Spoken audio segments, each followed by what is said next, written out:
ಈಗ ಇಲ್ಲಿ ಮೊದಲಿಗೆ ಮಿಕ್ಸಿ ಜಾರ್ಗೆ 1 ಕಪ್ನಷ್ಟು ತೆಂಗಿನಕಾಯಿ, 1 ಹಸಿಮೆಣಸು, ಹಾಗೆಯೇ ಒಂದು 3ರಿಂದ 4ರಷ್ಟು ಒಣಮೆಣಸು, ಸಿಪ್ಪೆ ಸುಲಿದಿರೋ ಬೆಳ್ಳುಳ್ಳಿನ ಸೇರಿಸ್ಕೊಳ್ತೀನಿ.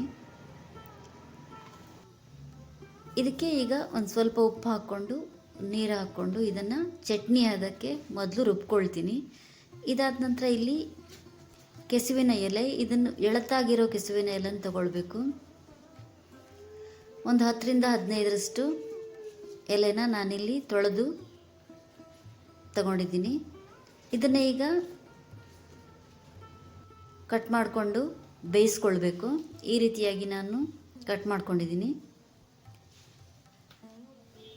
ಇದನ್ನೀಗ ಬಿಸಿ ನೀರಿಗೆ ಹಾಕಿ ಒಂದು 5ರಿಂದ 10 ನಿಮಿಷದಷ್ಟು ಇದನ್ನು ಬೇಯಿಸ್ಕೊಳ್ಬೇಕು. ಆದಷ್ಟು ಎಳ್ತಾಗಿರೋ ಎಲೆ ತಗೊಂಡ್ರೆ ಒಳ್ಳೆಯದು. ಇದಕ್ಕೀಗ ಒಂದು ಸ್ವಲ್ಪ ಹುಣಸೆ ಹುಳಿನ ಸೇರಿಸ್ಕೊಂಡಿದ್ದೀನಿ. ಹಾಗೆ ಇದನ್ನು ಮುಚ್ಚಿ ಚೆನ್ನಾಗಿ ಬೇಯಿಸ್ಕೊಳ್ಬೇಕು.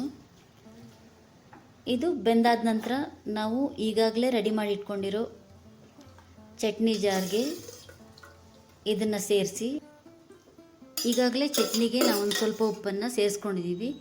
ಇದಕ್ಕೂ ಕೂಡ ಒಂದು ಸ್ವಲ್ಪ ಉಪ್ಪು ಹಾಕಿ ಇದನ್ನು ನುಣ್ಣಗೆ ರುಬ್ಕೊಳ್ಬೇಕು. ಈ ರೀತಿಯಾಗಿ ಈಗ ಇದಕ್ಕೆ ಒಂದು ಒಗ್ಗರಣೆನ ಹಾಕ್ಕೊಳ್ಳೋಣ. ಮೊದಲಿಗೆ ಇಲ್ಲಿ ಒಂದು 2 ಸ್ಪೂನಷ್ಟು ತೆಂಗಿನೆಣ್ಣೆ ಸೇರಿಸ್ಕೊಂಡಿದ್ದೀನಿ. ಹಾಗೆಯೇ ಎಣ್ಣೆ ಕಾಯ್ತಾ ಇದ್ದಾಗೆ ಸ್ವಲ್ಪ ಸಾಸಿವೆ, ಹಾಗೆಯೇ ಕರಿಬೇವು ಮತ್ತು ಒಣಮೆಣಸನ್ನು ಹಾಕ್ಕೊಂಡು ಒಗ್ಗರಣೆ ರೆಡಿ ಮಾಡ್ಕೊಳ್ಳೋದು. ಈಗಾಗಲೇ ನಾವು ಮಾಡಿಟ್ಕೊಂಡಿರೋ ಚಟ್ನಿನ ಇದಕ್ಕೆ ಸೇರಿಸ್ಕೊಂಡು ಇದನ್ನೆಲ್ಲ ಚೆನ್ನಾಗಿ ಒಂದ್ಸರಿ ಮಿಕ್ಸ್ ಮಾಡಿ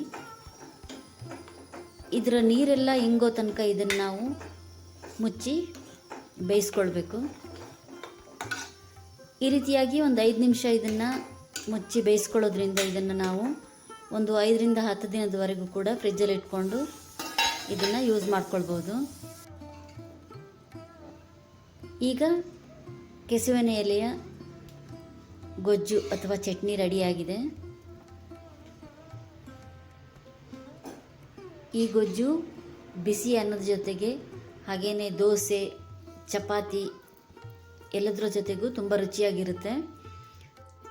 ವಿಡಿಯೋ ಇಷ್ಟ ಆಗ್ತಾ ಇದ್ದರೆ ಲೈಕ್ ಮಾಡಿ. ಹಾಗೆಯೇ ಇದೇ ರೀತಿಯಾದ ರುಚಿಯಾದ ಸುಲಭವಾದ ರೆಸಿಪಿಗಳಿಗಾಗಿ ಚಾನಲನ್ನು ಸಬ್ಸ್ಕ್ರೈಬ್ ಮಾಡಿ ವಿಡಿಯೋನ ನೋಡಿ. ಹಾಗೆಯೇ ಪಕ್ಕದಲ್ಲೇ ಇರುವ ಬೆಲ್ ಐಕನ್ನ ಕ್ಲಿಕ್ ಮಾಡಿ. ಇದರಿಂದ ನಾನು ಹಾಕೋ ವಿಡಿಯೋದ ನೋಟಿಫಿಕೇಷನ್